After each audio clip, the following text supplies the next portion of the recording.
తెలంగాణలో Gulf agents route మారింది. ప్రజల్లో అవగాహన పెరుగుతున్న కొద్దీ కేటుగాళ్లు కూడా కొత్త మార్గాల్లో మోసాలకు తెరలేపారు. ఎమోషనల్ బ్లాక్ మెయిల్ చేస్తున్నారు. ఏకంగా కుటుంబ సభ్యులే తమ వాళ్ల భవిష్యత్తును బుగ్గిపాలు చేసేలా స్కెచ్ వేస్తున్నారు. ఏంటా స్కెచ్? ఎలా జరుగుతున్నాయి ఈ తరహా మోసాలు?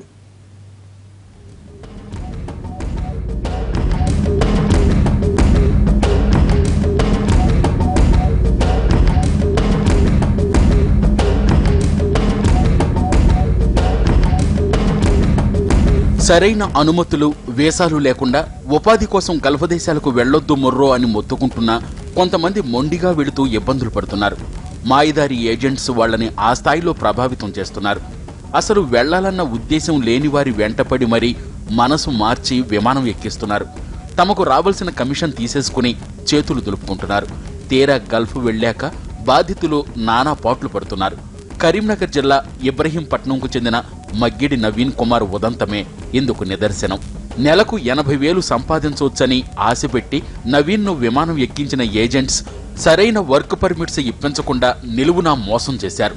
ఫలితంగా ఇప్పుడాయన సౌదీ జైల్లో ఉన్నాడు. సొంత ఊరిలోనే ల్యాబ్ టెక్నీషియన్గా పనిచేస్తూ వచ్చిన దాంతో హాయిగా ఉన్నాడు నవీన్. ఇతన్ని టార్గెట్ చేసిన ఏజెంట్స్ సోమయ్య, సందీప్ ఇక్కడేం సంపాదిస్తావు, సౌదీలో ల్యాబ్ టెక్నీషియన్గా పనిచేస్తే ఈజీగా నెలకు 80,000 సంపాదించొచ్చని ఆశ పెట్టారు. అతను లొంగకపోయేసరికి తల్లిదండ్రుల వైపు నుంచి నరుక్కొచ్చారు. నవీన్ స్నేహితుడు సతీష్తో నూరిపోయించారు. వెంటపడి మరీ నవీన్ మనసు మార్పించి సౌదీ వెళ్లేందుకు ఒప్పించారు.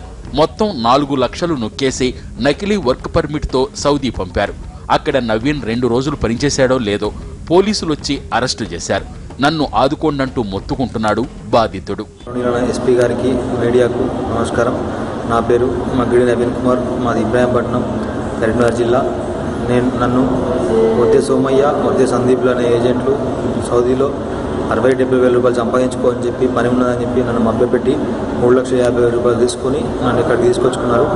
ఇక్కడికి వచ్చిన తర్వాత 2 నెలలు నన్ను ఖాళీగా ఉంచినారు. ఆ తర్వాత ఒకరోజు నన్ను హాస్పిటల్కి తీసుకెళ్ళి పని ఉన్నదని చెప్పి హాస్పిటల్లో పెట్టినారు.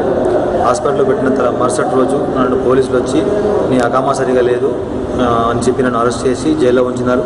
నా పాస్పోర్టు, నా అకామా తీసుకొని నన్ను జైల్లో పడేసినారు. తర్వాత సోమయ్య ఏజెంటు నన్ను విడిపించడానికి కొద్ది ప్రయత్నం కూడా చేయలేదు. నాకు సంబంధం లేదు, నీ వీసా నీ ఇష్టం, నేను అకామా ఇచ్చినా నువ్వు ఏమన్నా చేసుకో అని చెప్పి నన్ను జైల్లోనే ఉంచినాడు. ఇప్పటికి 23 రోజులు అవుతుంది నేను జైల్లో ఉండబట్టి. నా దయచేసి మీరు ఏమైనా చేసి నన్ను బయటకు విడిపించగలరు. నా వీసా నా అకామా కరెక్ట్ లేనందున నేను బయటకు తీసుకురాలేకపోతున్నారు వాళ్ళు. నా తరపు నుంచి చాలామంది బయటకు తీసుకురావడానికి ట్రై చేశారు, కానీ ఎవరి వల్ల కూడా కాలేదు. ప్లీజ్ మీ మీడియా మిత్రులు, ఎస్పీ గారు ఆయన దయచేసి నన్ను బయటకు తెచ్చే ప్రయత్నం చేయండి. ఈ 3,50,000 రూపాయలు నేను అక్కడ ఇబ్రాహీంపట్నంలో మధ్యవర్తి మంత్రి సతీష్కు ఇచ్చిన, ఆయన కూడా నాకు సంబంధం లేదని మాట్లాడుతున్నాడు. ఆయన దయచేసి మీరు సహాయం చేసి నన్ను విడిపించగలరు.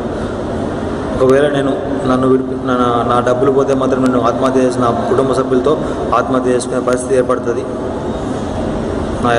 దయచేసి నన్ను విడిపించండి. ఇలా చేశారేంటని ఏజెంట్స్ కు మధ్యవర్తిగా వ్యవహరించిన ఊళ్ళోని వ్యక్తిని నిలదీస్తే తనకేం సంబంధం లేదని పొంగుతున్నాడు. మరో గత్యంతరం లేక ఇబ్రహీంపట్నం పోలీసులకు ఫిర్యాదు చేశారు కుటుంబ సభ్యులు. ఉన్న భూమి, బంగారం అమ్మి ఏజెంట్స్ చేతిలో పోస్తే ఇలా మోసం చేశారని వాపోతోంది నవీన్ కుటుంబం. టికెట్కు 45,000 అయినాయి. తర్వాత ఇంకా వేరే ఫార్మాలిటీస్ అట్లా బాగానే ఖర్చు అయిపోయినాయి. అవన్నీ తీసుకున్నారు. వీసా పంపించిండు, ఈయన వెళ్ళిండు, ఒక హాస్పిటల్లో పని చేయించిండు. ఏప్రిల్ 27 నుంచి వెళ్ళిండు. మే 1కు ప్రొద్దున ఎర్లీ మార్నింగ్ పోలీసులు వచ్చి అరెస్ట్ చేసిండు.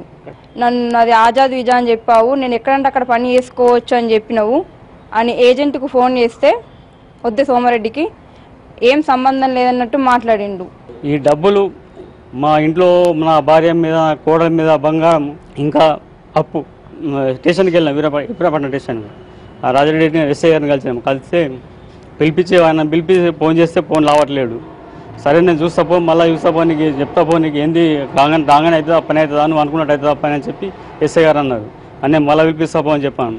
ఇక నాకు ఇక్కడ పని అయ్యేటట్లేదు మరి అని చెప్పి నేను డైరెక్ట్ ఎస్పీ గారిని కలుస్తా అని చెప్పి ఒక కరీంనగర్ జిల్లా నుంచే ఏటా సుమారు 25,000 మంది నకిలీ పత్రాలతో మాయమాటలు చెప్పి ఎడారి దేశాలకు పంపుతున్నారు ఏజెంట్ రాక్షసులు.